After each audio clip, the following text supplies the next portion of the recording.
Olá, graça e paz, eu sou o Luiz Oliveira e você está no canal Auxílio EBD. Estamos comentando a revista Lições Bíblicas Adultos da CPAD para o terceiro trimestre de 2022. O título desta série de lições é Os ataques contra a Igreja de Cristo, as sutilezas de Satanás nestes dias que antecedem a volta de Jesus Cristo. O comentarista desta série de lições é o pastor José Gonçalves. E chegamos hoje à lição de número 13, a última lição do trimestre, que tem por título Resistindo às sutilezas de Satanás. O textuário da lição está na Epístola de Tiago, capítulo 4, versículo 7, e nos diz: Sujeitai-vos, pois, a Deus. Resisti ao diabo, e ele fugirá de vós. Já a verdade prática nos ensina: a submissão a Deus é a forma mais poderosa de resistir ao diabo. A leitura bíblica em classe está na Epístola de Tiago, no capítulo 4, versículos de 4 a 10. Acompanhe a leitura, por favor. Adúlteros e adúlteras, não sabeis vós que a amizade do mundo é inimizade contra Deus? Portanto, qualquer que quiser ser amigo do mundo, constitui-se inimigo de Deus. Ou cuidais vós, que em vão diz a Escritura, o Espírito que em nós habita tem ciúmes? Antes, dá maior graça. Portanto diz, Deus resiste aos soberbos, dá, porém, graça aos humildes. Sujeitai-vos, pois, a Deus.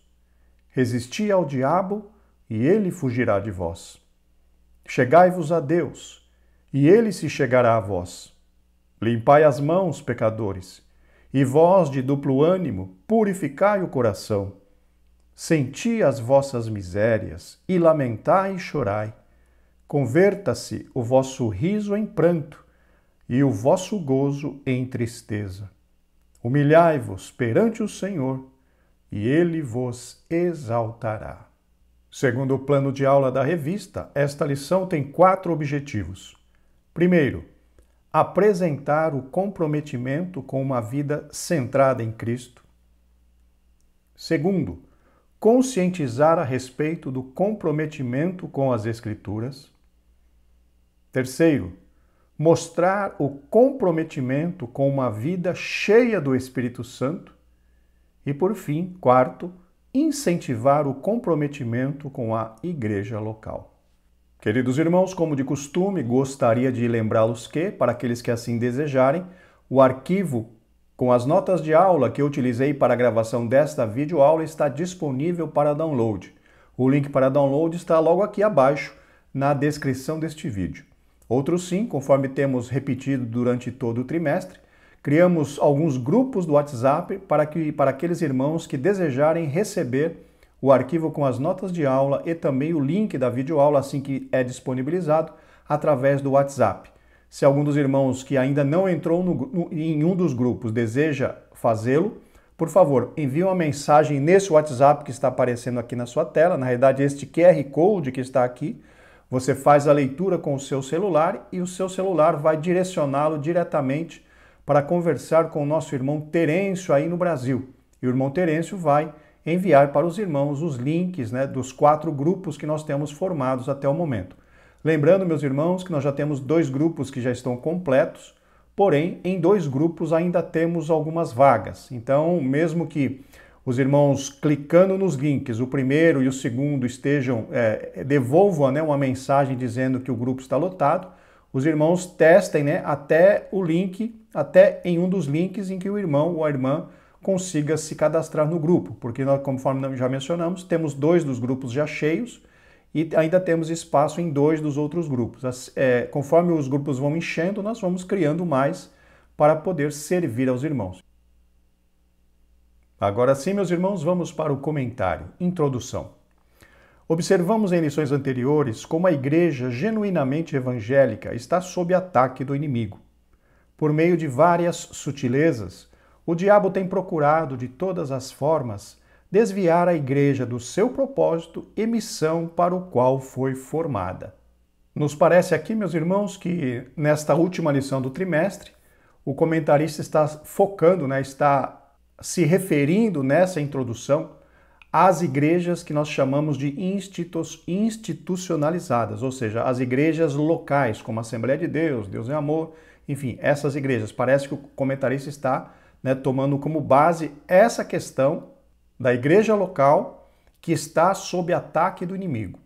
Porém, queridos, eu gostaria só de lembrar o que eu falei lá na aula do número 1, se eu não me engano, na lição de número 1, que na realidade o que está... É verdade que as igrejas realmente institucionalizadas estão sob ataque, mas a realidade é que cada cristão fiel está sob ataque do nosso inimigo. E quando um cristão é atacado, esse ataque acaba refletindo diretamente na igreja local onde este servo de Deus faz parte. Então percebam que as igrejas institucionalizadas estão sob ataque. Por quê? Porque os cristãos que fazem parte dela estão sob fogo cerrado do nosso inimigo. E uma coisa nós precisamos ter em mente. Essa luta, essa oposição e as dificuldades estarão presentes na vida da igreja, na vida dos cristãos, até que o Senhor Jesus Cristo volte para buscar a sua igreja, ou se considerarmos a vida do cristão, a nossa vida como servos de Deus, essa luta vai terminar ou no arrebatamento da igreja, ou quando o Senhor Jesus Cristo vier nos chamar, se esse chamado se der antes do arrebatamento da igreja. Então eu não estou querendo dizer com isso que nós temos que nos acostumar com essa luta, mas nós temos que nos conscientizar que o nosso inimigo sempre vai se opor àqueles que são fiéis a Deus. O inimigo sempre sempre vai lutar e tentar derrubar todos aqueles que estão se esforçando para caminhar fielmente na jornada da salvação. Então, queridos irmãos, nós não nos iludamos no sentido de essa luta vai acabar enquanto nós estivermos vivendo neste corpo. Não, não vai acabar. O Senhor Jesus Cristo disse que no mundo nós teremos aflição, porém ele disse que nós podemos acreditar na vitória porque ele venceu o mundo. E se ele venceu todas essas batalhas, ele também, o nosso Senhor Jesus Cristo, também nos dará a vitória. E, infelizmente, o que se observa em muitos círculos ditos cristãos é um evangelho diluído em que há pouca ou quase nada da essência cristã. Em vez disso, há muita mistura. Meus irmãos, este evangelho diluído a qual o comentarista faz menção nesta frase é aquele evangelho, entre aspas, onde é usado apenas alguns poucos pontos do evangelho, do verdadeiro evangelho, e a estes poucos pontos são acrescentadas várias outras doutrinas, vários outros costumes, várias outras tradições, incluindo aí, muitas vezes, até doutrinas de demônios. Todas as vezes que alguém quer acrescentar alguma coisa ao evangelho, quer acrescentar alguma tradição, quer acrescentar algum pensamento humano, alguma, entre aspas, nova doutrina, este fato faz com que o evangelho seja diluído, seja misturado com outras coisas e isso torna, então, esta mensagem uma mensagem que não é pura, uma mensagem misturada, uma mensagem que não é o verdadeiro evangelho de nosso Senhor Jesus Cristo. E conforme o comentarista pontuou, isso tem ocorrido em muitos e muitos lugares. Mas não se é de estranhar, meus irmãos, esta prática que certamente ela é incentivada pelo inimigo das nossas almas. Porque lá, desde antes do ministério do Senhor Jesus Cristo, já acontecia a mesma coisa dentro de Israel. Havia mistura entre aquilo que Deus exigia através da lei e muitas outras coisas que os fariseus acrescentavam na vida cristã que não tinham nada a ver com a palavra de Deus. Vamos ler o que está escrito ali no Evangelho segundo São Marcos, no capítulo 7, versículos de 6 a 9, na Almeida Revista e Corrigida.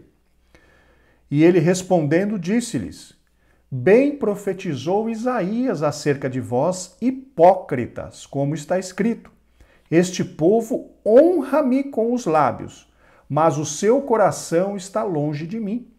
Em vão, porém, me honram. Observem, em vão, porém, me honram, ensinando doutrinas que são mandamentos de homens. Porque deixando o mandamento de Deus, retendes a tradição dos homens, como o lavar dos jarros e dos copos, e fazeis muitas outras coisas semelhantes a estas. E dizia-lhes, bem invalidais o mandamento de Deus para guardardes a vossa tradição. Vejam então, meus irmãos, que desde antes do ministério do Senhor Jesus Cristo aqui na terra, os fariseus já tinham essa prática de misturar a palavra de Deus, os mandamentos de Deus lá de Êxodo, enfim, o Pentateuco, né, onde estão baseados, né, as leis, os mandamentos, os preceitos seguidos pelo povo de Israel. Os fariseus pegavam esses preceitos, leis e mandamentos e misturavam junto a eles várias outras coisas, incluindo tradições humanas. E o Senhor Jesus Cristo diz aqui, né, ensinando doutrinas que são mandamentos de homens. Então percebam, meus irmãos, que já desde aquela época, a estratégia do nosso inimigo foi justamente diluir, misturar, contaminar o verdadeiro evangelho com coisas estranhas para poder para tirar, né, o poder, para tirar a pureza deste evangelho, que segundo Paulo é o poder de Deus para a salvação de todo aquele que crê. Isso nos mostra, meus irmãos, que nós precisamos prezar, ou seja, buscar, defender a sã doutrina da palavra de Deus, sem mistura, sem acréscimos, sem mandamentos humanos e muito menos sem doutrinas de demônios. A igreja precisa estar a todo tempo em vigilância. Para isso, veremos que a igreja só será vitoriosa na guerra contra o adversário se centralizar a vida de seus membros no Cristo ressuscitado. Queridos, já temos repetido isso durante todo esse trimestre. Cristo precisa ser o centro da nossa vida. Ele é o modelo a ser seguido e o alvo a ser alcançado. Cada um de nós tem a missão de buscar, dia após dia, se tornar mais e mais parecidos com o nosso Senhor e Salvador Jesus Cristo. Esta precisa ser a meta de todos nós que nos conclamamos, né, que nos chamamos de cristãos. Esse precisa ser o nosso objetivo. O Senhor Jesus Cristo como centro da nossa vida, Ele como o alvo, o objetivo e o modelo para as nossas vidas, e nós precisamos nos esforçar para nos tornarmos cada dia mais parecidos com Ele, que é o processo que nós conhecemos como santificação. O processo de santificação, meus irmãos, nada mais é do que nós, cada dia, imitarmos mais e mais a Cristo Jesus. Ou seja, Cristo Jesus é puro. O Senhor Jesus Cristo, enquanto homem, enquanto encarnado, nunca se achou engano na sua boca. Ele foi completamente obediente ao Pai, ele foi completamente obediente às leis. Enfim, o Senhor Jesus Cristo é o nosso modelo a ser perseguido. Nós precisamos nos tornar como ele, e esse justamente é chamado o processo de santificação. Nós nos tornarmos santos, separados, assim como ele foi enquanto estava encarnado. Da mesma forma, é imprescindível que tenha as Escrituras como fundamento de sua fé e prática e buscar uma vida cheia do Espírito. Por último, é mostrado que nenhum cristão sairá vitorioso nesta guerra se não possuir forte compromisso com a igreja local.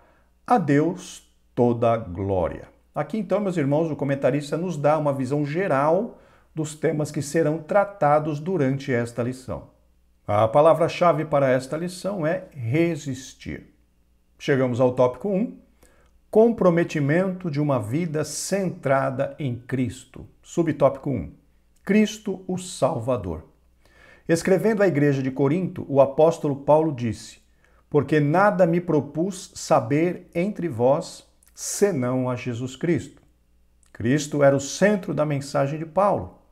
Da mesma forma, Pedro disse: e em nenhum outro há salvação. Cristo também era o centro da mensagem do apóstolo Pedro. Cristo era o centro da mensagem apostólica e de todos os cristãos. E descendo Felipe à cidade de Samaria, lhes pregava a Cristo. Meus irmãos, aqui neste ponto é importante nós lembrarmos de alguns dos fundamentos da fé cristã. Em primeiro lugar, a salvação foi nos oferecida por Deus através do sacrifício vicário, o sacrifício substitutivo de Cristo na cruz do Calvário. Isto significa que sem Cristo não há salvação. Porém, conforme mencionamos em lições anteriores, a aceitação de Cristo como Salvador é apenas o primeiro passo, a primeira etapa na jornada da salvação. Porque uma vez que nós aceitamos a Cristo como o nosso único e suficiente Salvador, nós iniciamos o caminho na jornada da salvação. E nesse caminho, ou seja, enquanto nós estamos neste caminho, enquanto nós estamos trilhando este caminho, nós temos a responsabilidade diante de Deus, queridos irmãos, de nos envolvermos no processo de santificação. E conforme acabamos de mencionar na introdução, o processo de santificação nada mais é do que, dia após dia, nós nos esforçarmos para nos tornarmos cada vez mais parecidos com Cristo Jesus. E agora chegamos num ponto importante. Se é apenas através de Cristo que nós conseguimos entrar no caminho da salvação e nos esforçando para parecermos com Cristo, é que conseguimos permanecer no caminho da salvação, não existe, queridos irmãos, nada mais importante para aqueles que desejam ser salvos do que a pessoa de Cristo Jesus. Nós dependemos dele para nos relacionarmos com Deus, porque ele mesmo diz, ninguém vem ao Pai a não ser por ele. É através do sacrifício dele que nós alcançamos, que nós entramos no caminho da salvação. É nos esforçando para sermos iguais a ele, é que nós participamos do processo de santificação e isso nos mantém no caminho da salvação. Tudo isso nos mostra que nós somos totalmente dependentes de Cristo e isso aponta para essa questão que o comentarista está afirmando. Cristo, por conta de tudo isso, precisa ser o centro da nossa vida, porque sem o Cristo não há a verdadeira vida espiritual e muito menos a salvação.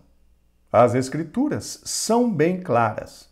Não há outro Salvador fora de Jesus Cristo. Não há exceções.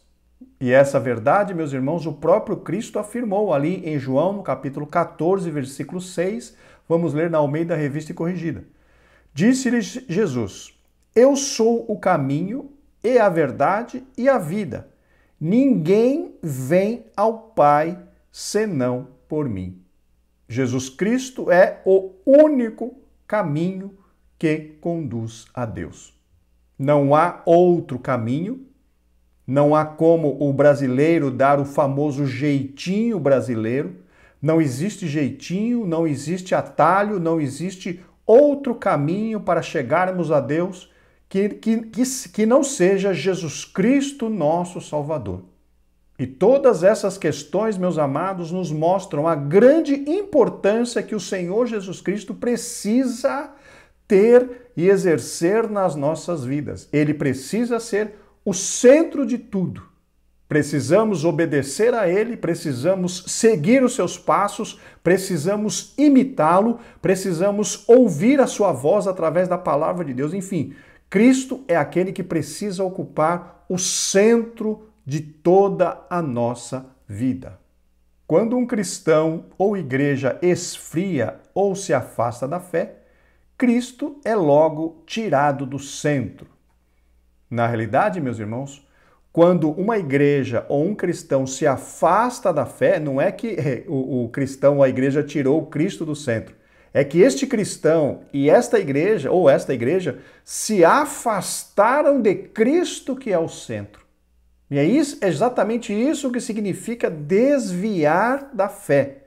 É quando a pessoa se afasta da presença de Cristo, quando a pessoa se afasta do relacionamento com Cristo Jesus, a pessoa entra num caminho chamado de desvio, ou seja, o caminho é atrás de Cristo. Quando nós deixamos Cristo andar na frente, paramos e começamos a nos distanciar dele, a nossa tendência o que é? É tomar outro caminho, sair daquele caminho da salvação e pegar um outro caminho. É exatamente por conta disso que muitas vezes ouvimos a palavra, ele se desviou do caminho do Senhor. As pessoas falam, né? Ele se desviou dos caminhos do Senhor. Na realidade, meus irmãos, o caminho do Senhor é só um. Atrás de Cristo, o Senhor Jesus Cristo tem um caminho. Então, quando a pessoa esfria na fé, é justamente porque a pessoa se distancia do relacionamento com Cristo, se distancia da presença de Cristo e, por conta disso, acaba fatalmente pegando um outro caminho, pegando um outro itinerário, e aí se configura o que nós ouvimos, o que nós comumente chamamos de se desviou da fé. Ou seja, essa pessoa não está mais andando atrás de Cristo. Essa pessoa pegou um caminho diferente, ou seja, ele está desviado do caminho certo, ele está desviado, ele saiu do caminho atrás de Cristo e pegou um outro caminho diferente. Então essa pessoa está desviada do caminho do Senhor. Outras formas de culto, filosofias e ideologias passam a ganhar espaço quando Cristo deixa de ser o centro da vida. Veja, meus irmãos, conforme mencionamos há pouco, Cristo, ele sempre permanece na mesma condição, na mesma posição. Nós que nos afastamos dele, tirando a supremacia de Cristo das nossas vidas, e quando nós nos afastamos, nós que eu digo assim, as pessoas que se afastam de Cristo, quando as pessoas se afastam de Cristo, as pessoas acabam enfraquecendo na fé, as pessoas acabam enfraquecendo nessa ligação com Cristo, e isso faz com que facilmente essas pessoas sejam presas de Satanás, ou seja, essas pessoas sejam facilmente vencidas pelo inimigo das nossas almas. E como que se dá essa derrota dessas pessoas? As pessoas, conforme o comentarista pontuou aqui, as pessoas começam a dar ouvidos a outros impulsos que não a palavra de Deus. E que impulsos são esses? Muitas vezes o inimigo sussurra no ouvido da pessoa, outras vezes surge um desejo no coração da pessoa de fazer algo diferente. Aí nós vemos aqui outras formas de culto. Meus irmãos, Deus não está buscando outras formas de culto. As formas que nós devemos cultuar a Deus estão todas elas determinadas pela Bíblia Sagrada. Nós não podemos inovar, nós não podemos inventar nada no que diz respeito a adorar a Deus. Por quê? Porque todas as coisas que são feitas para Deus, principalmente na adoração, precisam ser feitas com ordem e decência. E na Bíblia nós encontramos um modelo a ser seguido para adorar a Deus. Outras coisas, filosofias. Quando nós nos afastamos de Cristo, quando alguém se afasta de Cristo, ele fica mais, vamos dizer assim, mais fragilizado no que diz respeito a aceitar filosofias que são contrárias a palavras, ou mesmo doutrinas de demônios. E aqui o comentarista finaliza com ideologias, que também passam a ter uma facilidade maior de atingir essa pessoa que se afastou de Cristo, porque a sua fé está fragilizada. Então percebam, meus irmãos, quando alguém se afasta de Cristo, quando alguém se afasta de Cristo, Cristo é retirado do centro da vida dessa pessoa, porque o Cristo não se movimenta, mas a pessoa sim se movimenta para longe de Cristo, e isso faz com que ela fique grandemente fragilizada diante do nosso inimigo.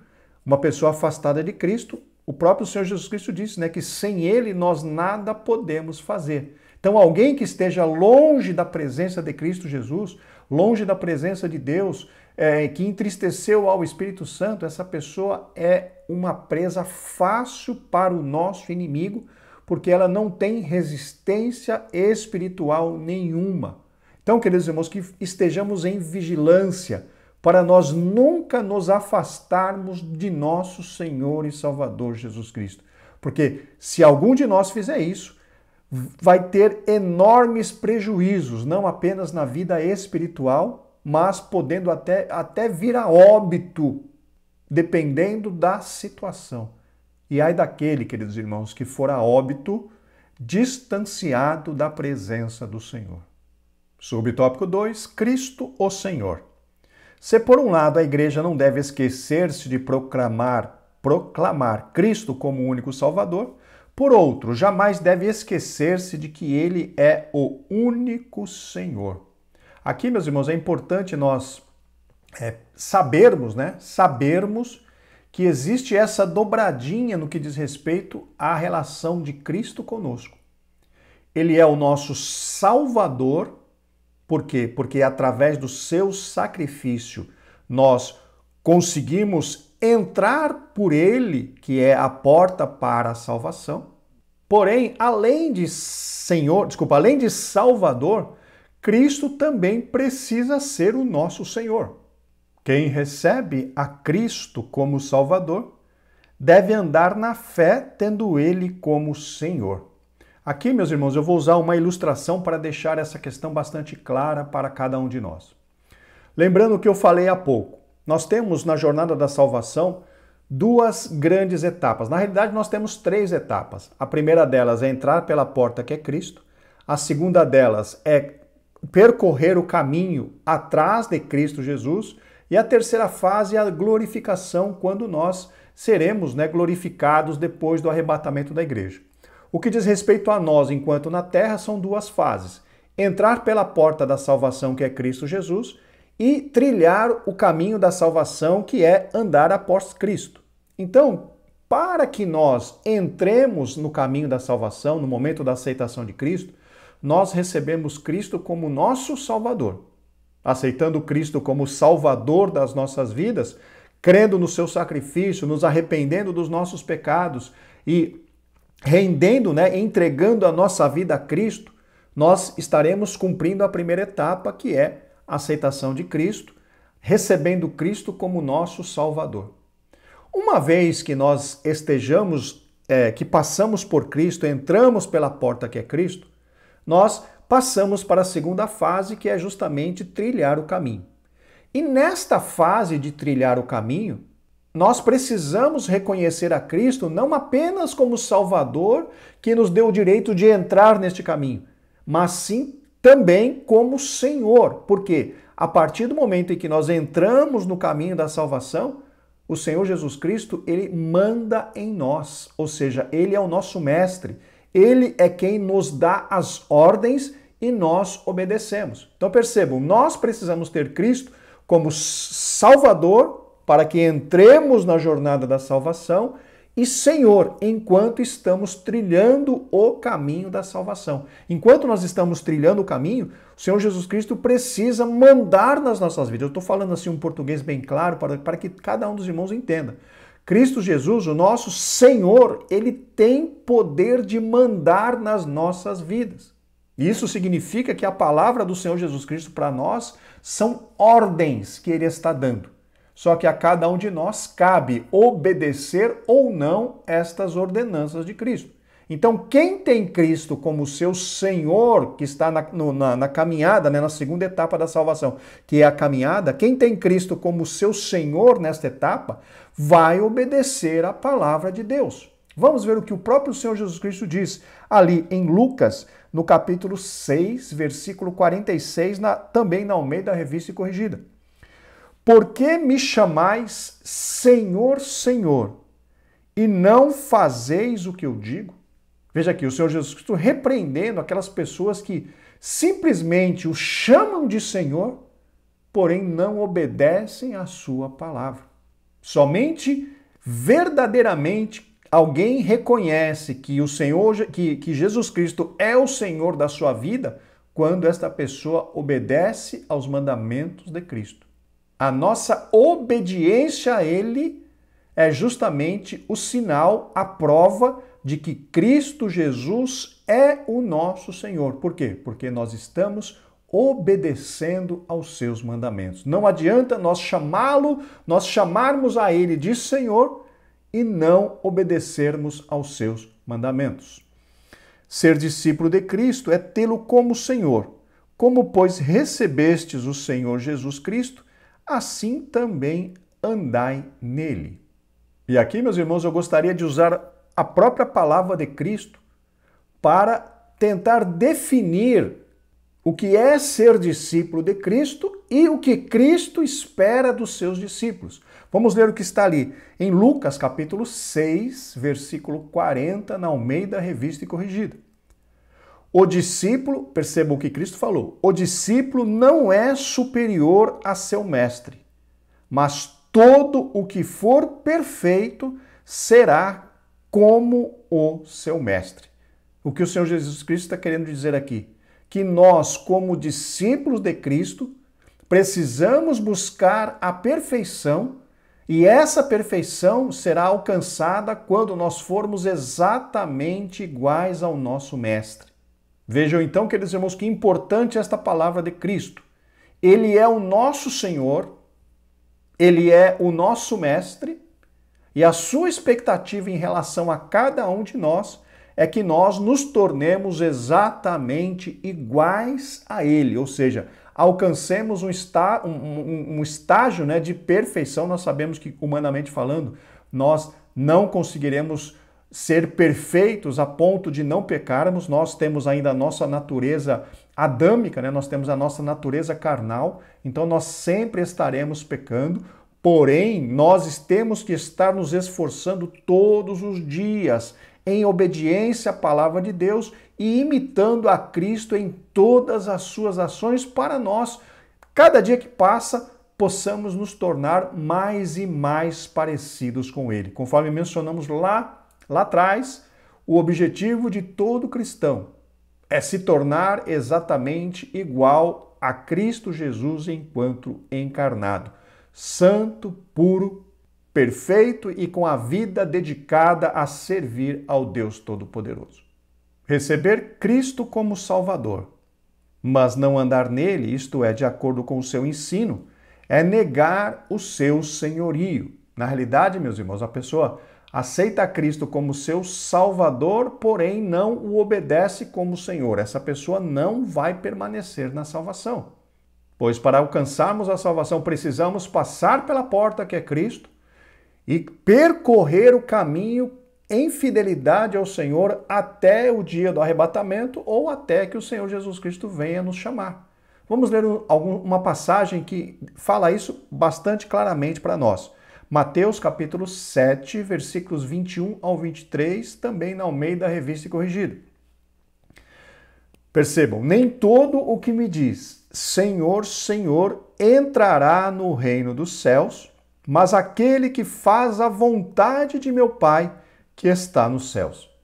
Paremos um pouco. Vejam aqui, Cristo fala claramente. Não são apenas aqueles que simplesmente chamam Senhor, Senhor, Senhor e não obedecem, ou seja, aqueles que já passaram pela porta da salvação, aceitaram a Cristo, mas não obedecem à palavra de Deus na sequência enquanto estão no caminho, essas pessoas não alcançarão o reino do céu. O texto é claro. Nem todo o que me diz Senhor, Senhor entrará no reino dos céus, mas aquele que faz a vontade de meu Pai que está nos céus. Esse fazer a vontade de meu Pai que está nos céus é o que nós fazemos enquanto estamos no caminho. Ou seja, passamos pela porta da salvação que é Cristo e começamos a trilhar o caminho. Neste caminho, somos constrangidos pela palavra de Deus, se quisermos entrar no céu, a obedecer aos mandamentos de Deus. Continuando agora. Muitos me dirão naquele dia: Senhor, Senhor, não profetizamos nós em teu nome? E em teu nome não expulsamos demônios? E em teu nome não fizemos muitas maravilhas? Então lhes direi abertamente: nunca vos conheci. Apartai-vos de mim, vós que praticais a iniquidade. Ou seja, essas pessoas, elas passaram pela porta que é Cristo, porém no caminho da salvação elas não obedeceram à palavra de Deus, deixando a iniquidade. Elas ainda continuaram praticando iniquidade, mesmo enquanto, entre aspas, estando na igreja. Vamos aqui usar a questão da igreja local. A pessoa entrou pela porta da salvação, começou a trilhar o caminho, porém não obedeceu ao mandamento do Pai, não andou após as pisadas de Cristo, porque não deixou de praticar a iniquidade. Ou seja, a pessoa verdadeiramente não lutou pela sua santificação, não lutou pelo processo, não se esforçou no processo de se tornar igual a Cristo cada dia após dia. Essa pessoa, pelo que está aqui em Mateus 7, ela foi rejeitada por Deus porque ela não obedeceu aos mandamentos do Senhor, e entre eles está esse que nós precisamos prestar atenção, nos esforçarmos na questão da santificação, deixar o mundo para nos tornarmos cada dia mais semelhantes a Cristo. Então vejam, queridos irmãos, a importância de nós termos Jesus Cristo como nosso Senhor. Se nós não obedecermos aos seus mandamentos, nós seremos rejeitados e tirados do caminho da salvação. Nós não conseguiremos entrar no céu. Mesmo que nós tenhamos entrado pela porta, eu aceitei a Cristo verdadeiramente, Cristo como meu Salvador. Ok, mas esta é a primeira etapa. A segunda etapa é caminhar, andar, trilhar o caminho da salvação atrás de Cristo, buscando a santificação. E aqui, meus irmãos, é muito claro. Eu acho que eu não precisaria falar, mas vou falar para deixar claro aos irmãos. Cada um de nós tem um estágio, está em um estágio diante de Deus. Por exemplo, uma pessoa aceitou a Cristo hoje e amanhã ela foi a óbito, não dando tempo, por exemplo, para participar do processo da santificação, mas Deus sabe a sinceridade do coração daquela pessoa. Não há dúvida que esta pessoa é salva. Agora, quando a pessoa passa pelo caminho da salvação, é salva, vamos dizer assim, em Cristo Jesus, passa pela porta e inicia no caminho da salvação. E depois, em determinado ponto do caminho, essa pessoa passa a não mais obedecer à palavra de Deus, passa a se desviar, vamos dizer assim, e passa a praticar iniquidade, passa a não se preocupar com o processo de santificação. Esta pessoa, Deus já está vendo a intenção do coração dessa pessoa. Essa pessoa não está mais obedecendo a palavra de Deus, e não é por fraqueza, é por não querer realmente, é por dureza de coração. E isso, meus irmãos, vai tirar a pessoa da salvação. Por quê? Porque a pessoa não estará obedecendo aos mandamentos de Deus. Então percebam essa questão. Nós precisamos estar no caminho da salvação com a nossa completa sinceridade. Deus sabe que nós pecamos, Deus sabe que nós falhamos. Todos os homens falham, todos os homens pecam. O único que não pecou foi Cristo Jesus, nosso Senhor. Todos nós pecamos, todos nós erramos, mas nós precisamos ter no nosso coração o desejo de acertar. Nós temos que, dentro do nosso coração, precisamos ser sinceros diante de Deus e buscar, aleluia, aleluia, com todas as nossas forças, abandonar o pecado. Mas entendam isso, com todas as nossas forças, assim, buscando em Deus vitória sobre todos os nossos pecados, para que possamos nos aperfeiçoar ou alcançar um estágio de aperfeiçoamento dia após dia. Então, mesmo que estejamos falhando diante de Deus, nós precisamos ser honestos, precisamos ser sinceros diante do Senhor e falar: Senhor, eu preciso, aleluia, eu quero te servir, meu Senhor, mas estou falhando nessa parte. Meus irmãos, a Bíblia diz que Deus não rejeita um coração quebrantado e contrito. Se você está passando por problemas de pecados, abra o teu coração diante de Deus. Busque ao Senhor, seu Deus, com lágrimas, com arrependimento e com sinceridade. E você, aleluia, você receberá a vitória sobre este pecado que assola a sua vida. Porque poderoso é o Espírito Santo para te ajudar a vencer este pecado. Porém, querido irmão, querida irmã, nós precisamos ser sinceros diante do Senhor. Não adianta nós queremos camuflar o pecado. Salomão disse que aquele que encobre as suas transgressões nunca prosperará, mas aquele que as confessa diante de Deus, seja sincero diante do teu Senhor, louvado seja o nome do Senhor, rasgue o seu coração diante do Senhor, apontando, mostrando, assumindo o seu pecado, assumindo a sua fragilidade.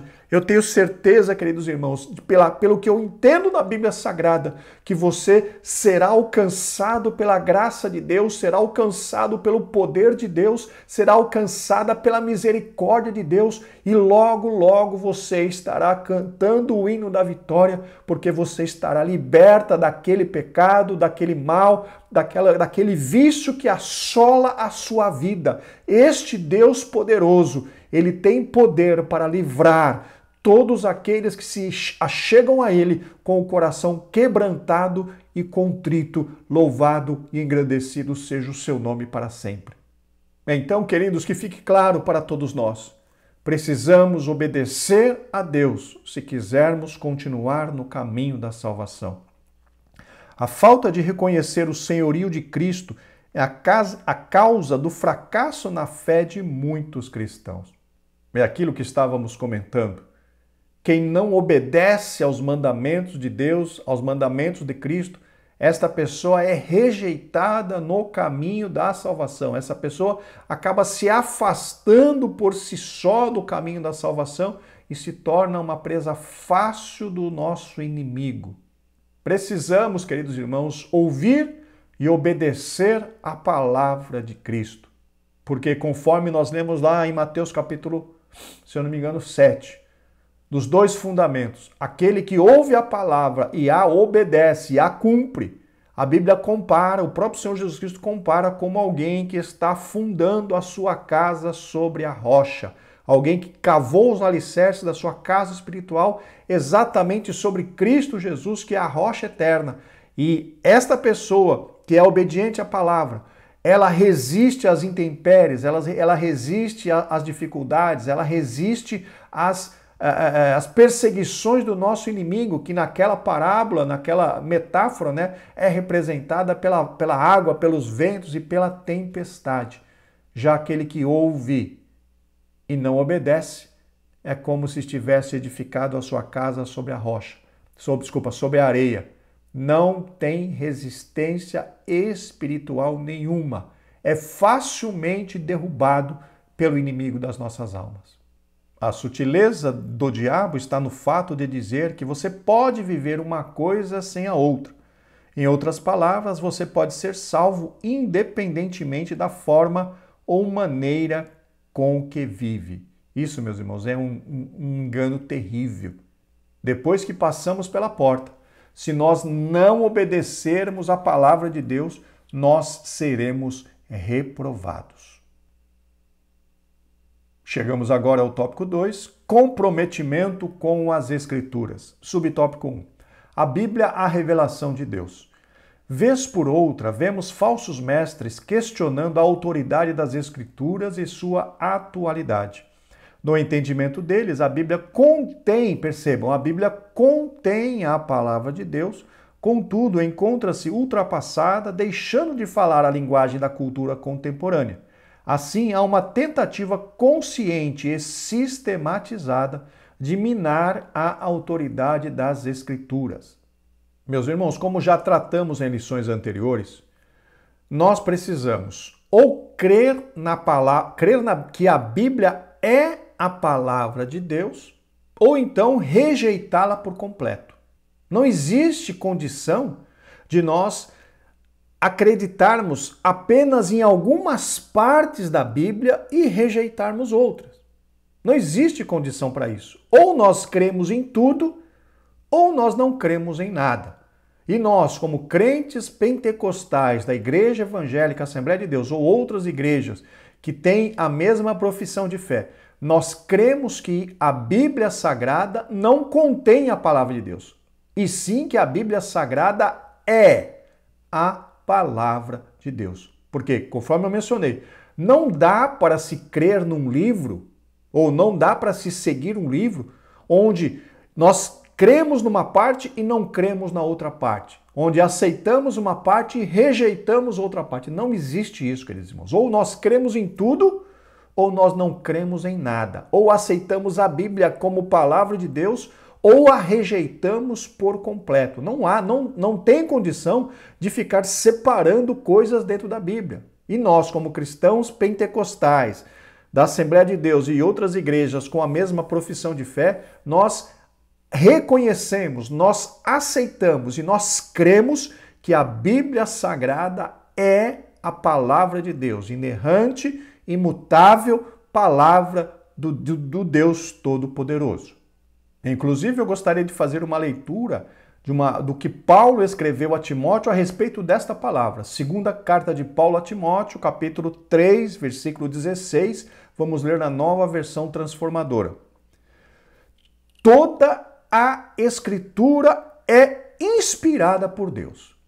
Vejam aqui no começo do versículo, toda a Escritura é inspirada por Deus. Se toda a Escritura é inspirada, toda ela é a palavra de Deus e não apenas contém a palavra de Deus.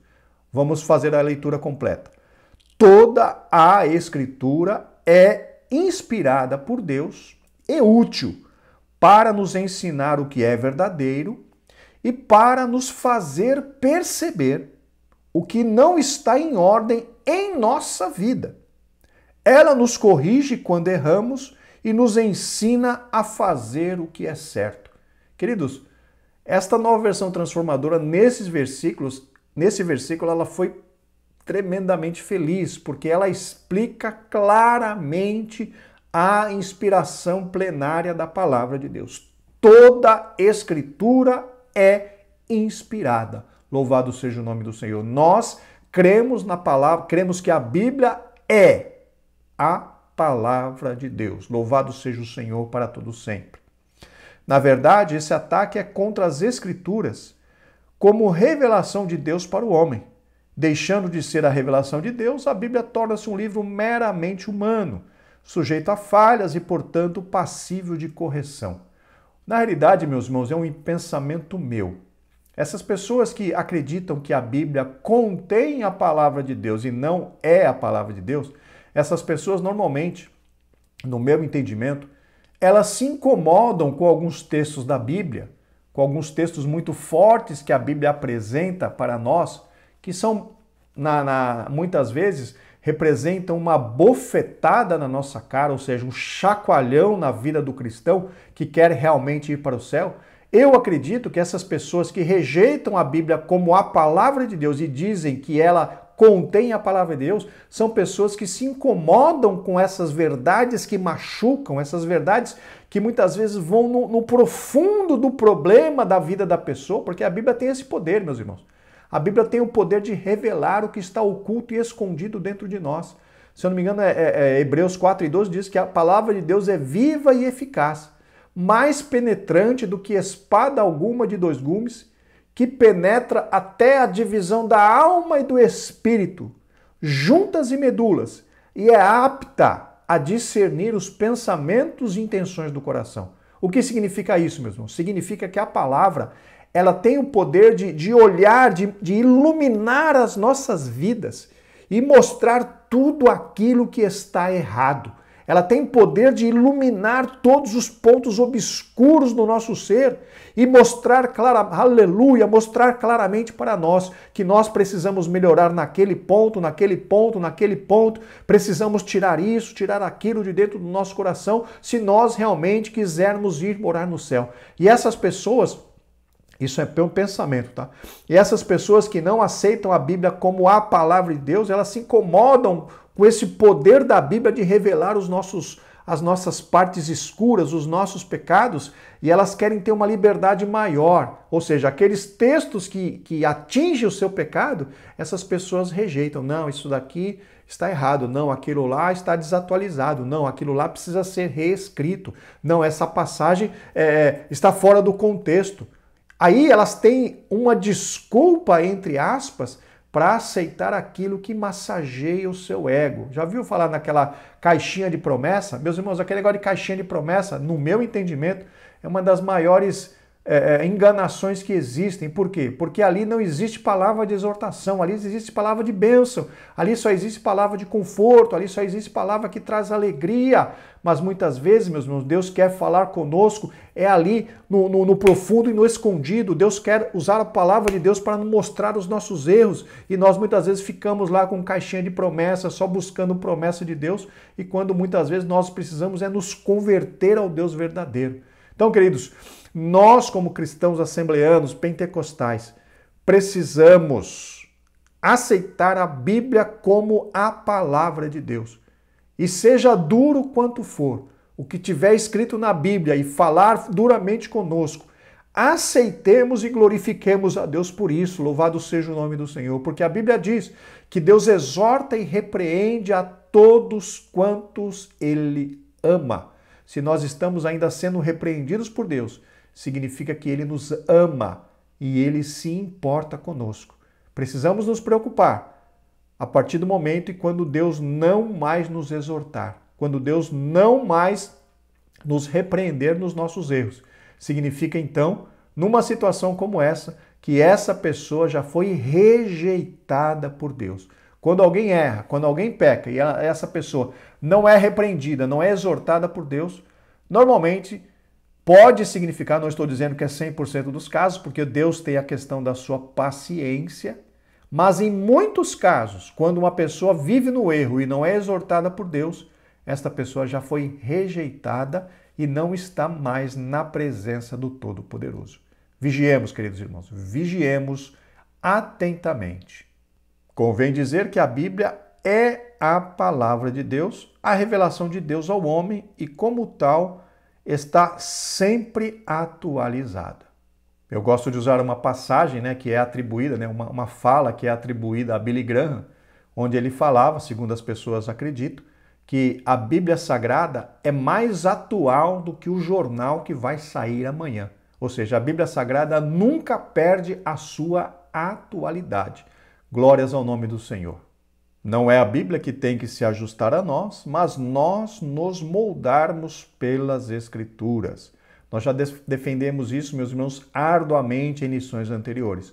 A Bíblia é o único livro que tem poder absoluto sobre a vida dos cristãos. É a nossa única regra de fé e prática, porque é o único livro inteiramente inspirado pelo Deus Todo-Poderoso. Então é a Bíblia que precisa moldar as nossas vidas e não se moldar ao que nós queremos, como querem fazer essas pessoas que afirmam que a Bíblia apenas contém a palavra de Deus. Subtópico 2, Bíblia, regra de fé e conduta. Quando a Bíblia deixa de ser a revelação de Deus para nós, então ela também deixa de ser a nossa regra de conduta e fé. Aqui, meus irmãos, é o que falamos há pouco. Ou cremos em tudo no que está na Bíblia ou não cremos em nada. Não dá para ficar ali no 50%. Eu só creio nessa parte e não creio naquela. Então, se nós cremos na Bíblia como a palavra de Deus, ela precisa dirigir as nossas vidas. Ela precisa ser aquilo que está nos mostrando o caminho. Lâmpada para os nossos pés e luz para o nosso caminho. Porque se nós não acreditarmos que a Bíblia é a palavra de Deus, é melhor nós rejeitarmos completamente, porque não dá para crer só em 50% de um livro e rejeitar a outra parte. Não há como fazer isso num livro tão importante como a Bíblia Sagrada. E conforme nós já mencionamos, repetimos, se eu não me engano, agora é a terceira vez, para nós, assembleanos, pentecostais, a Bíblia é a palavra de Deus e a nossa única regra de fé e prática. Uma igreja genuinamente evangélica precisa se conscientizar de que as Escrituras são a fonte dos valores ético-morais e espirituais que devem nortear a vida do cristão. Também isso é bem óbvio, meus irmãos. Se a Bíblia é a nossa única regra de fé e prática, todos os valores que nós devemos cultivar nas nossas vidas precisamos retirar justamente das páginas das Sagradas Escrituras. Os valores cristãos que cada um de nós deve defender, eles são encontrados, eles podem ser encontrados nas páginas das Escrituras, nas doutrinas ali dos apóstolos, nas palavras do Senhor Jesus Cristo. É dentro da Bíblia Sagrada que nós encontramos todos os valores defendidos pelo reino de Deus. Não fosse a mediação das Escrituras, o cristão se encontraria desnorteado na sua caminhada. Meus irmãos, conforme já citado, a Bíblia é lâmpada para o nosso caminho. Só que existe uma metáfora muito importante usada pelo próprio Senhor Jesus Cristo quando ele menciona que ele próprio é luz. Vamos ler o que está ali em João capítulo 8, versículo 12, também na Almeida Revista e Corrigida. Falou-lhes, pois, Jesus outra vez, dizendo: Eu sou a luz do mundo. Quem me segue não andará em trevas, mas terá a luz da vida. Vejam que interessante. Cristo se intitulou a luz do mundo. E o que é que nos revela a Cristo? Justamente a palavra de Deus. Se Cristo é a luz e a palavra de Deus revela justamente Cristo, a palavra de Deus é justamente a luz que nos mostra o caminho que é Cristo Jesus, nosso Senhor. Ou seja, sem a Bíblia Sagrada, não conseguiríamos chegar ao céu. Não conseguiríamos conhecer a Cristo do jeito que precisamos conhecer. E difícil, não vou dizer não conseguiríamos, mas eu vou dizer, dificilmente conseguiríamos chegar ao céu sem as orientações da palavra de Deus. Como saberíamos, por exemplo, dos malefícios da idolatria se as Sagradas Escrituras não nos orientassem sobre eles? Da mesma forma, como saberíamos que o adultério, o divórcio, a ideologia de gênero, etc., são práticas danosas que corroem e destroem o modelo de família idealizado por Deus? Somente por intermédio da Bíblia temos orientações seguras e precisas sobre isso. Na realidade, meus irmãos, a Bíblia transmite a vontade de Deus para toda a humanidade e nos mostra aquilo que podemos fazer e aquilo que devemos combater. E isso nada mais é do que nos mostrar o caminho. Louvado seja o nome do Senhor. Chegamos ao tópico 3. Comprometidos com uma vida cheia do Espírito. Subtópico 1. O Espírito Santo no plano da redenção. É o Espírito Santo quem conduz o homem a Cristo. O Espírito nos trouxe a Cristo. Aqui, meus irmãos, entra mais uma vez a responsabilidade da igreja em anunciar o Evangelho. O comentarista menciona aqui que é o Espírito Santo quem conduz o homem a Cristo, motivados por quê? Justamente pela pregação do Evangelho. A função do Espírito Santo é o quê? Convencer o homem do pecado, da justiça e do juízo no momento da salvação. É através do Espírito Santo que o homem ele é incentivado a se arrepender dos seus pecados, porque ele é convencido pelo Espírito Santo de que é um pecador, de que ele será condenado se não aceitar a Cristo, e isso justamente para motivá-lo a aceitar a Cristo. Mas isso tudo se dá tão somente quando a igreja, ou quando nós resolvemos atender ao mandato de Cristo, que é anunciar o Evangelho. Quando pregamos o Evangelho para as pessoas que não são cristãs, damos material, damos ferramentas para o Espírito Santo trabalhar no coração desta pessoa ou dessas pessoas, justamente no sentido de convencê-las do pecado, da justiça e do juízo.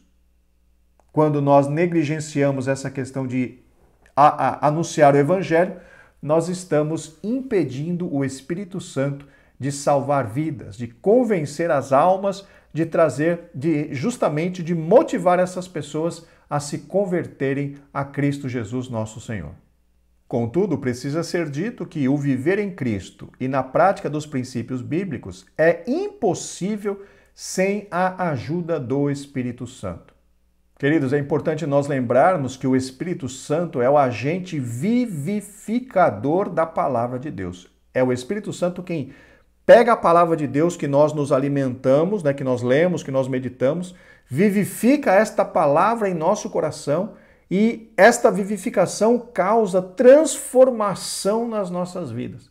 Sem a presença do Espírito Santo, nós realmente não conseguiríamos viver de acordo com a vontade de Deus.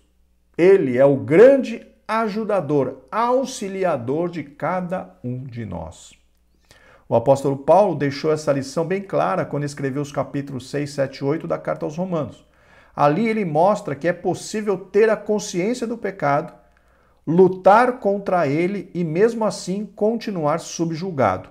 de acordo com o apóstolo, foi por meio do Espírito de vida que o cristão pôde vencer a lei do pecado e da morte. Aqui, meus irmãos, conforme mencionamos há pouco, quando nós nos apresentamos a Deus com o coração quebrantado, com o coração realmente na sinceridade, Deus vem sobre nós, utiliza o Espírito Santo sobre nós, que vivifica a palavra e acaba nos dando a vitória sobre aquele pecado. Vamos ler um texto bastante importante que está ali em Gálatas, capítulo 5, versículo 16. Vamos ler também na Almeida Revista e Corrigida. Digo, porém, andai em espírito e não cumprireis a concupiscência da carne. Aqui, meus irmãos, está a chave da vitória para cada um de nós. Que chave da vitória é essa? É justamente andar em espírito. E o que significa andar em espírito? Significa andar em obediência àquilo que o Espírito Santo está nos mostrando. Por exemplo, quando meditamos na palavra, quando lemos a palavra, meditamos a palavra e na palavra e permitimos que o Espírito Santo vivifique esta palavra em nós, esta palavra tem o poder de nos transformar. E que transformação é essa? No momento em que nós somos tentados a pecar, imediatamente o Espírito Santo nos faz lembrar desta palavra e juntamente com a lembrança vem a graça de Deus para vencermos aquela tentação. Então vejam que quem anda no Espírito é justamente isso, ele anda dando ouvidos àquilo que o Espírito Santo está trabalhando na vida dele, está mostrando, está ali fazendo-o lembrar. Só que sempre, meus irmãos, é uma escolha nossa. Nós que precisamos escolher se queremos andar no Espírito ou se queremos cumprir as concupiscências da carne. O Espírito Santo não vai nos obrigar a obedecê-lo. Ele é um ser, a terceira pessoa da Trindade, é um ser dócil no sentido de ele não nos obriga. Nós é que precisamos nos conscientizar e atender vamos dizer assim, à ajuda do Espírito Santo. O Espírito Santo vai falar, olha, aleluia, não entre por este caminho que você vai pecar. Se eu ou você teimarmos e entrarmos naquele caminho, o Espírito Santo não vai nos obrigar a voltar. Nós vamos pecar e depois nós vamos ter que arcar com as consequências. Mas quando nós damos ouvidos ao Espírito Santo, que nos faz lembrar a palavra de Deus, no momento em que nós estamos em perigo de tentação, imediatamente o Espírito Santo já nos faz lembrar, opa, a palavra de Deus diz assim, se eu entrar por esse caminho eu vou me dar mal. Então, escolho um outro caminho, tomo uma outra decisão. Não vou passar, não vou me submeter àquela situação de tentação, não vou me submeter àquela situação de perigo, né, de armadilha. Vou embora, vou cortar a volta, vou evitar aquela situação para que isso não me cause dano. E é justamente dessa forma que o Espírito Santo atua nas nossas vidas. Mas, repetindo o que eu disse há pouco, a escolha é nossa em obedecer a Ele ou não, pois Ele não vai nos obrigar a fazer o que Ele quer. As Escrituras exortam o cristão a andar no Espírito como única garantia de não satisfazer os desejos carnais, como nós acabamos de mencionar. Sem o Espírito Santo é impossível vencer as sutilezas do diabo. Conforme eu mencionei, quem está na carne... Não, eu não mencionei isso nessa lição, mas mencionei em lições anteriores. Paulo diz que todos aqueles que estão na carne não podem agradar a Deus. E isso significa, meus irmãos, que aqueles que estão na carne, eles estão atendendo aos desejos da carne. E somente quando nós andamos de acordo com as orientações do Espírito é que nós conseguimos verdadeiramente vencer o pecado. Sem o Espírito Santo, conforme o comentarista afirmou, e eu concordo plenamente com ele, sem a ajuda do Espírito Santo, nós não conseguiremos vencer o pecado. Subtópico 2, a vida cheia do Espírito. Há uma obra do Espírito Santo no interior do cristão que o santifica para Deus. Essa obra da santificação, meus irmãos, conforme eu já mencionei, é justamente a questão da vivificação da palavra de Deus, como uma pedra que esmiuça a penha. Vamos ler o que está ali em Jeremias, capítulo 23, versículo 29, na Almeida Revista e Corrigida. Não é a minha palavra como fogo, diz o Senhor, e como um martelo que esmiuça a penha. Que fogo é esse, meus irmãos? Justamente a ação do Espírito Santo. O Espírito Santo pega a palavra de Deus, aquece, vivifica esta palavra, e esta palavra tem poder para quebrar os corações de pedra, os corações endurecidos. Ou seja, quando nós queremos dar ouvidos ao Espírito Santo, toda aquela nossa dureza de coração, ela é quebrada lentamente pela ação da palavra. O Espírito Santo vivifica a palavra, aleluia, vivifica a palavra e vai nos fazendo lembrar, sede santos, porque, aleluia, porque eu sou santo.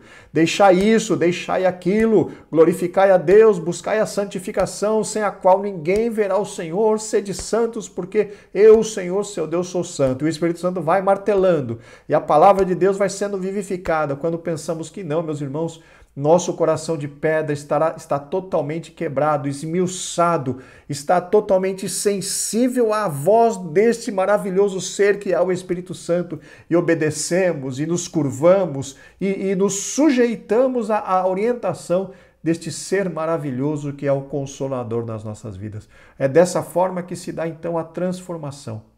O Espírito Santo vivifica a palavra age nas nossas vidas como fogo, como um martelo que esmiuça a penha, e vai dia após dia, vai nos moldando, dia após dia, vai quebrando as nossas resistências, vai quebrando as nossas fortalezas interiores, e nós vamos cada dia mais nos sujeitando à santa e poderosa palavra de Deus, vivificadas pelo Espírito Santo. Podemos dizer que essa é uma obra consagradora do Espírito Santo. Quando vamos olhar, meus irmãos, para o significado da palavra consagração, encontramos a dedicação completa de algo para Deus. E é assim que a vida do cristão precisa ser. Nós precisamos ser 100% consagrados, nós precisamos ter 100% da nossa vida, do nosso ser, consagrados a agradar, a obedecer e a glorificar o nome do Senhor, até porque nós somos comprados pelo sangue de Cristo ali, derramado ali na cruz do Calvário. Nós somos propriedade de Deus e por conta disso precisamos consagrar as nossas vidas, nos dedicar completamente a atender, a servir e a glorificar ao nome desse Deus poderoso. Fomos purificados do pecado pelo sangue de Cristo e temos o Espírito Santo presente em nós, que nos permite viver uma vida santa em um mundo de impurezas. Na realidade, meus irmãos,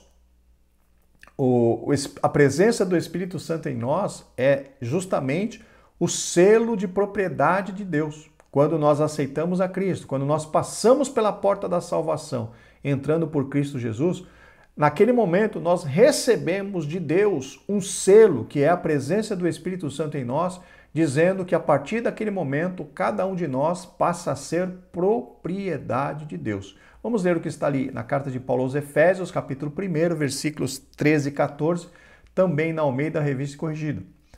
Em quem também vós estáis, depois que ouvistes a palavra da verdade, o evangelho da vossa salvação, e tendo nele também crido, fostes selados com o Espírito Santo da promessa, o qual é o penhor, a garantia da nossa herança para a redenção da possessão de Deus, para louvor da sua glória.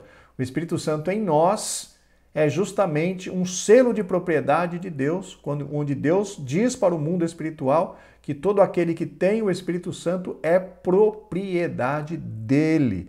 Então, queridos irmãos, é a presença do Espírito Santo em nós que, primeiro, sinaliza no mundo espiritual, como eu disse, que nós somos propriedade de Deus e também nos ajuda no processo de santificação, como nós também tratamos há pouco, vivificando a palavra de Deus, destruindo os nossos corações, arrebentando os nossos corações de pedra, para que nós nos sujeitemos dia após dia mais e mais à vontade do Deus Todo-Poderoso. Essa capacitação para a santidade permite ao cristão viver uma vida cheia do Espírito diante de um mundo hostil. Na realidade, meus irmãos, no meu entendimento, é ao contrário. É a vida cheia do Espírito Santo que nos dá uma posição de santidade. E por que eu digo isso? Porque quanto mais nós permitimos que o Espírito Santo preencha as nossas vidas. E o que significa o Espírito Santo preencher as nossas vidas? Significa que damos vazão para ele, vazão que eu digo damos a Ele a autoridade sobre toda a nossa vida. Não existe nada nas nossas vidas em que nós resistamos ao Espírito Santo. Isso é se encher do Espírito Santo, porque ele tem domínio, ele tem autoridade sobre cada milímetro cúbico do nosso corpo. Isso é estar cheio do Espírito Santo. E quando nós nos enchemos da autoridade, não da autoridade, mas quando nós nos permitimos que o Espírito Santo comande todo o nosso ser, aí sim nós teremos uma vida em santidade na presença do Senhor e não sucumbiremos. E não cairemos nas armadilhas do nosso inimigo. Então, meus irmãos, no meu entendimento é o contrário. Não é a santidade que nos dá uma vida cheia do Espírito Santo, e sim ao contrário. Uma vida cheia do Espírito Santo é que melhora a nossa santidade, que potencializa a nossa santidade, porque estaremos andando totalmente sintonizados, dando ouvidos às orientações do Espírito Santo, ou seja, estaremos andando uma vida muito próxima de 100% no Espírito, agradando a Deus em todas as coisas. Louvado seja o nome do Senhor. Contudo, há também uma obra capacitadora do Espírito Santo.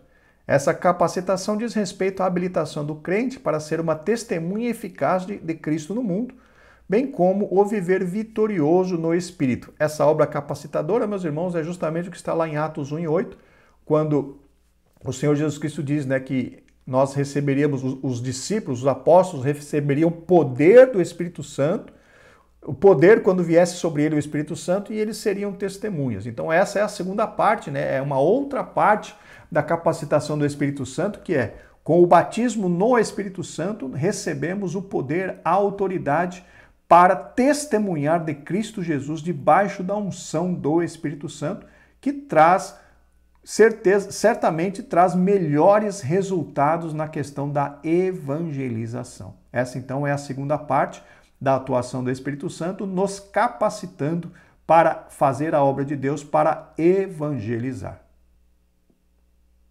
Chegamos agora ao tópico 4, comprometimento com a igreja local. Subtópico 1, a igreja como corpo de Cristo.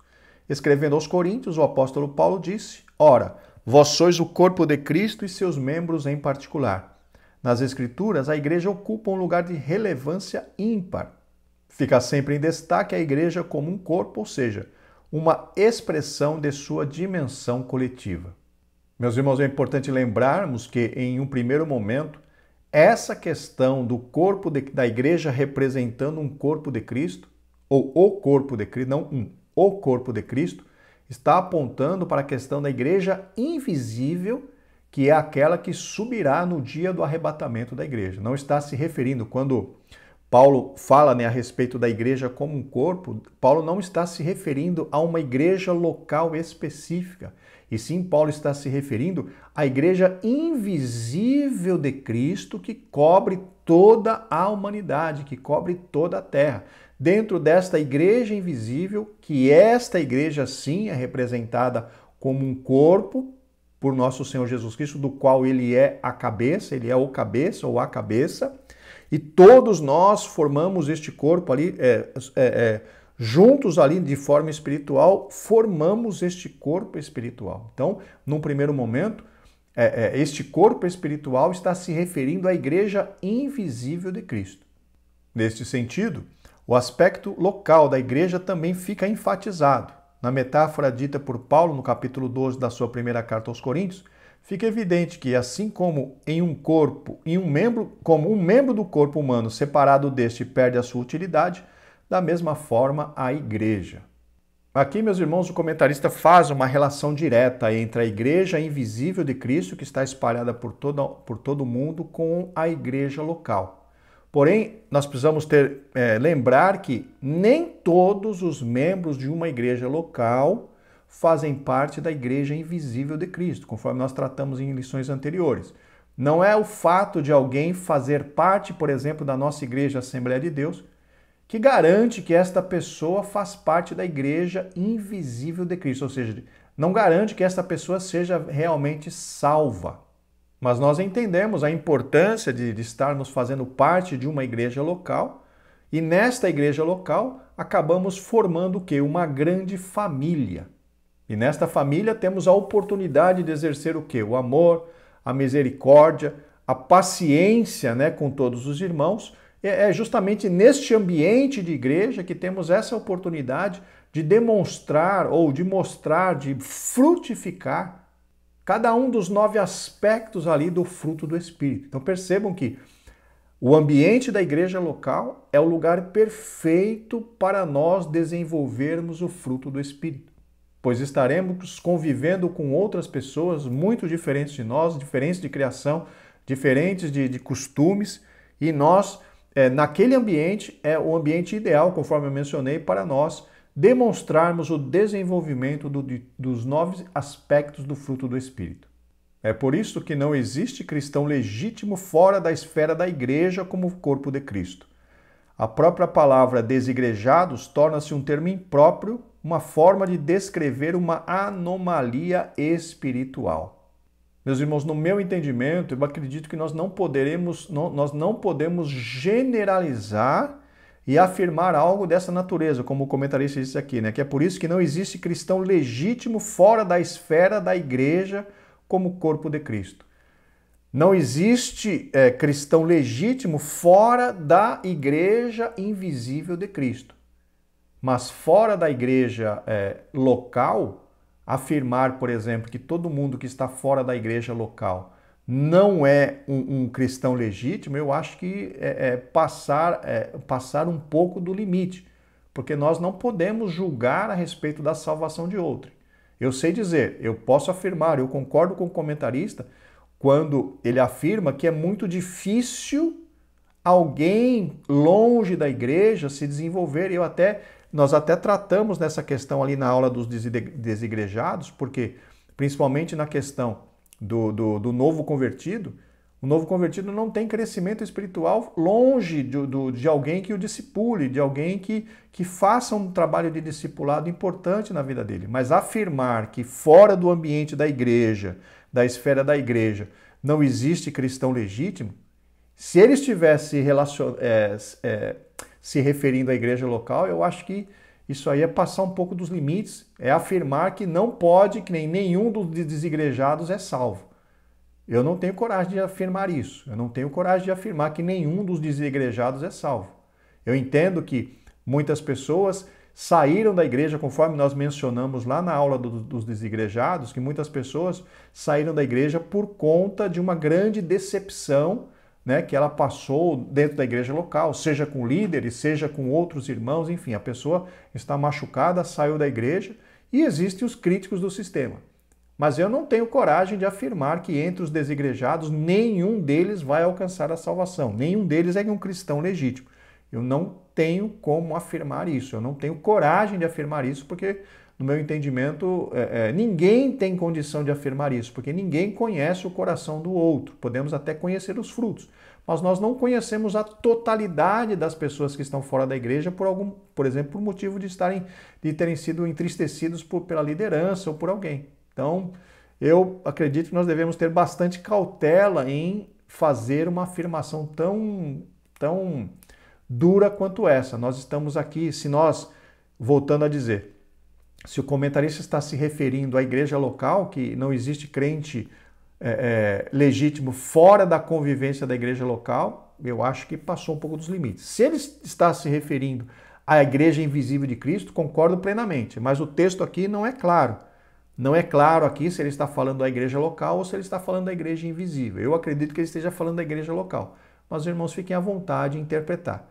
Esse é o meu ponto de vista, meus irmãos, em relação a este assunto, que no meu entendimento é muito importante. Nós devemos ter bastante cautela quando nós vamos tratar das pessoas que se auto-intitulam aí desigrejados ou eu esqueci o outro termo que eles usam lá, mas nós temos que ter bastante cautela em relação, à tratativa com essas pessoas. Nós precisamos estender as mãos para ajudá-las e não cooperar para que elas cada vez mais se afastem das igrejas. Eu entendo perfeitamente a grande importância que nós temos de estar participando de uma igreja local, porque isso faz-nos muito bem. A comunhão com os irmãos nos faz muito e muito bem.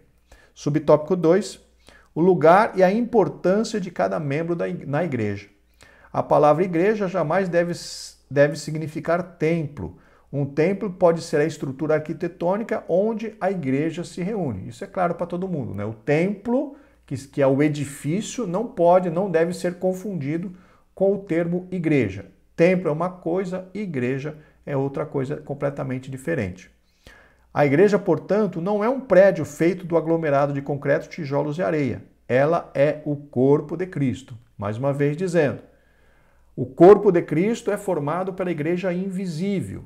Dentro da igreja local existem pessoas que fazem parte desta igreja invisível e, portanto, fazem parte do corpo, e pessoas que fazem parte só da igreja local. Não podemos generalizar essa questão, meus irmãos. Igreja local é uma coisa, igreja invisível de Cristo é uma coisa, uma outra coisa. Uma coisa não podemos, se referir à igreja local como sendo a igreja invisível de Cristo, justamente porque na igreja local existem muitas pessoas existem pessoas, não sei se muitas ou poucas, dependendo da igreja, pessoas que não fazem parte da igreja invisível de Cristo e, portanto, não fazem parte do corpo espiritual da igreja. O corpo, como corpo de Cristo, ela possui muitos membros. Conforme mencionamos, cada cristão espalhado pelo mundo inteiro é um membro do corpo da igreja, do corpo espiritual da igreja invisível de Cristo. Ela também não é um ajuntamento de pessoas em que ninguém sabe precisamente qual é a sua função no corpo. Biblicamente, cada membro da igreja, assim como o corpo humano, possui seu lugar e função para exercer. Queridos irmãos, na igreja invisível, realmente cada um está ocupando a sua posição e muitas vezes temos assim, como o próprio Paulo diz, né? Nossa posição no corpo muitas vezes é uma posição em que ninguém vê, é um órgão interno e ninguém está vendo, porém nós estamos executando a função no corpo espiritual, no corpo invisível. Quando nós olhamos, por exemplo, fazendo aqui uma relação com a igreja visível, que seria a igreja local, a manifestação da nossa posição no corpo é muito mais fácil, é muito mais visível para aqueles que têm um chamado ministerial. Para aqueles que têm um chamado ministerial, é muito mais fácil de identificar a função desses irmãos na igreja, que inicialmente é a igreja invisível, e acaba refletindo na igreja local. Por quê? Porque uma pessoa, por exemplo, que tem um chamado ministerial na igreja invisível, ele acaba exercendo esse chamado ministerial na igreja visível, que é a igreja local. Então, para essas pessoas fica mais fácil de se manifestar qual é a sua função no corpo. Já para aqueles que têm uma função interna, tipo uma pessoa que é chamada, por exemplo, para o ministério da liberalidade, por exemplo, a pessoa que é chamada para ofertar, para repartir os seus bens com aqueles que têm mais necessidade. Essas pessoas a igreja, né, no caso agora da igreja local, tem maior dificuldade em identificar a posição dessas pessoas dentro ali do trabalho cristão.